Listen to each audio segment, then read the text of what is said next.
ce sont les ondes sismiques de type P, dites primaires. Donc P comme primaire, qui se déplace aussi par un phénomène de compression-dilatation dans le sol, où on a compression plus dilatation du sol.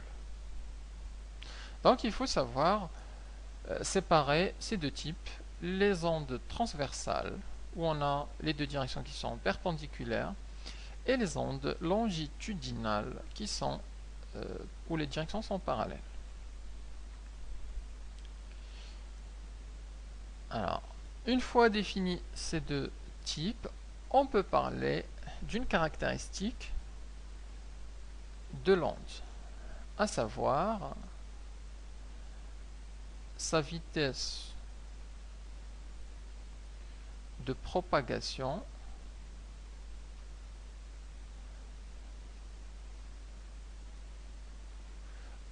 qu'on appelle de façon privilégiée la célérité, afin de laisser en fait le terme vitesse pour le déplacement de corps, où on a un déplacement de matière. Donc on utilisera plutôt le terme célérité, mais ce qui veut dire c'est que c'est quelque part la vitesse de propagation de l'onde. Alors, comment se rendre compte de la célérité? En fait, lorsqu'on on peut prendre l'expérience de la corde toujours. Lorsqu'on lorsqu'on pince une corde,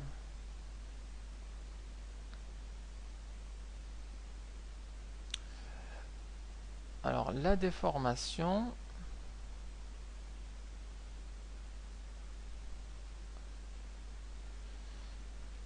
ne reste pas fixe.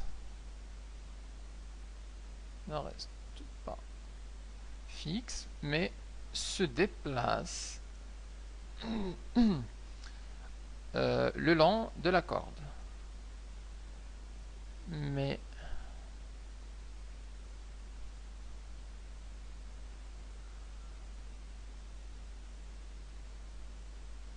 se déplace le long de la corde avec une certaine vitesse, et donc c'est comme ça qu'on définit la vitesse ou la célérité.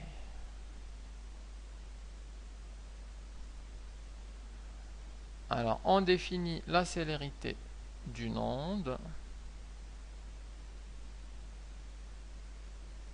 par la même relation de vitesse. Alors on la note V, et c'est la distance D divisé par le delta T. La relation vue déjà en troisième. Ouais, quelque part en troisième.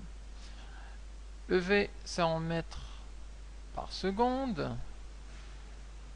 Le D, qui est la distance, c'est en mètres. Et le delta T, qui est le temps de parcours, c'est en secondes.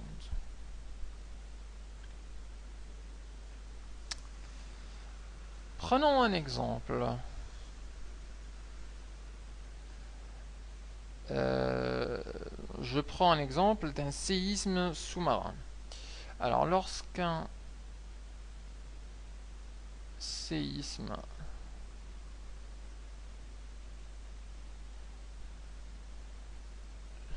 sous-marin frappe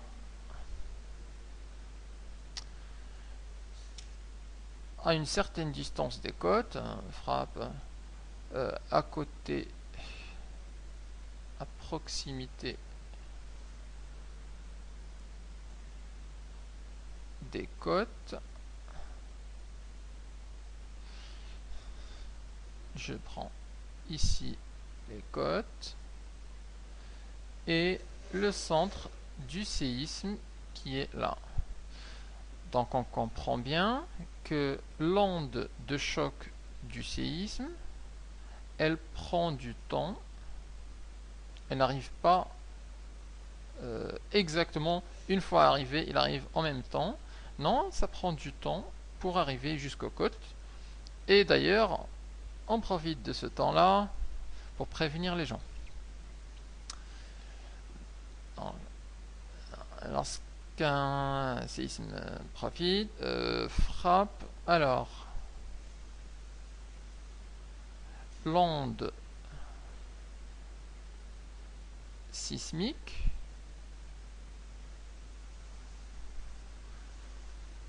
met du temps. Alors, mais plus ou moins du temps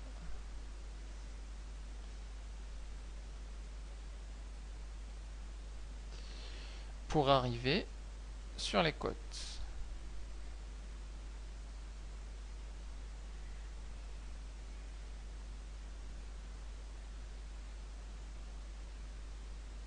Et donc, c'est la vitesse qui permet de caractériser ce phénomène. Si la vitesse est importante, le temps d'arriver sur les côtes est petit. Si la vitesse est petite, le temps d'arriver sur les côtes est assez grand. On peut définir aussi le retard temporel.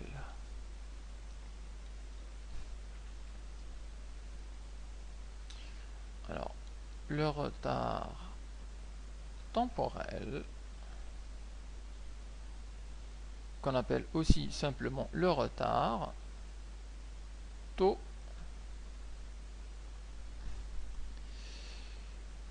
qui est le retard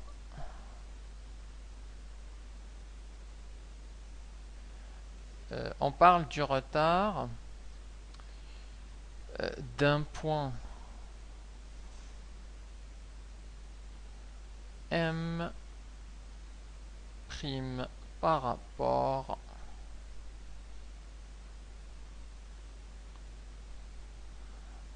à un point M.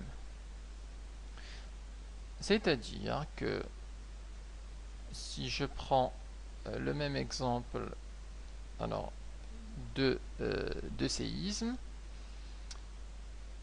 qui est là, si je prends maintenant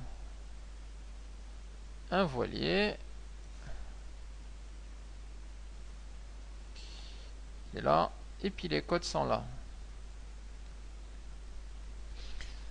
Et si on prend ici, j'appelle ça le point O, j'appelle ça le point M, et j'appelle le point sur les côtes M'. Alors, on comprend bien que l'onde, elle arrivera d'abord sur le point M, sur le voilier, avant d'aller en M', et que entre le temps où elle arrivera au voilier M et le temps qu'elle arrivera aux côtes M', il y a un certain temps.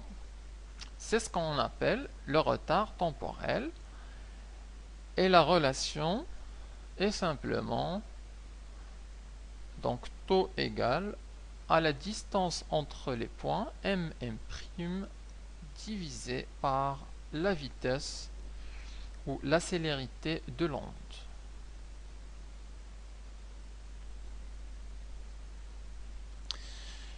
Un exemple plus plus parlant, c'est par exemple le spot de surf, alors Mavericks. Donc c'est les Mavericks, donc c'est en Californie. Spot assez réputé de surf où on a régulièrement des vagues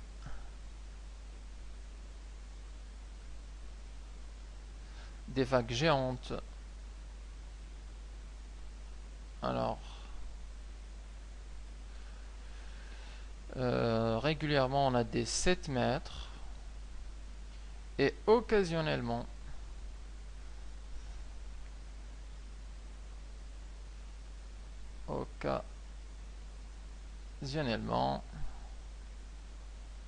on a les monstres.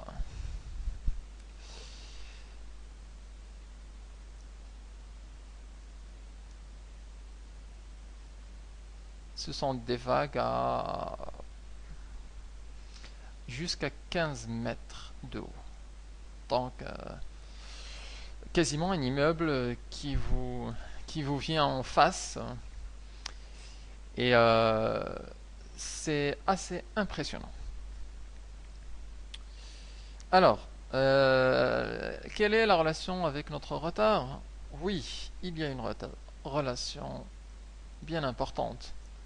Alors, un surfeur, dans ces conditions,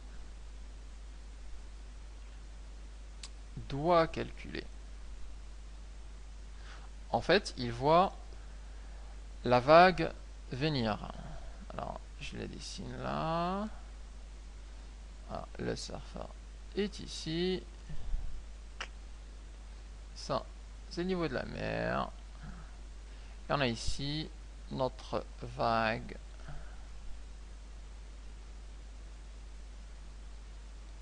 qui arrive. Donc à l'instant T, elle est ici. Elle est au point M. Notre surfeur est au point M'. La vague a une vitesse. En général, la célérité des vagues est assez constante.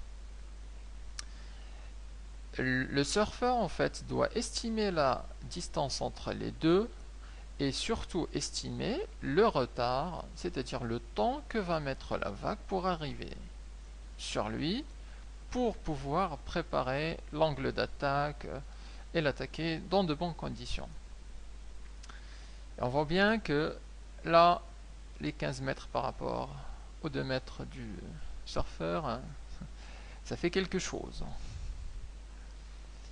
Et donc, un surfeur doit estimer assez précisément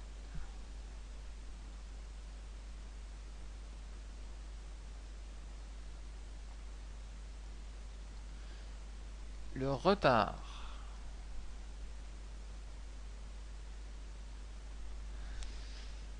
de la vague. Alors, le retard temporel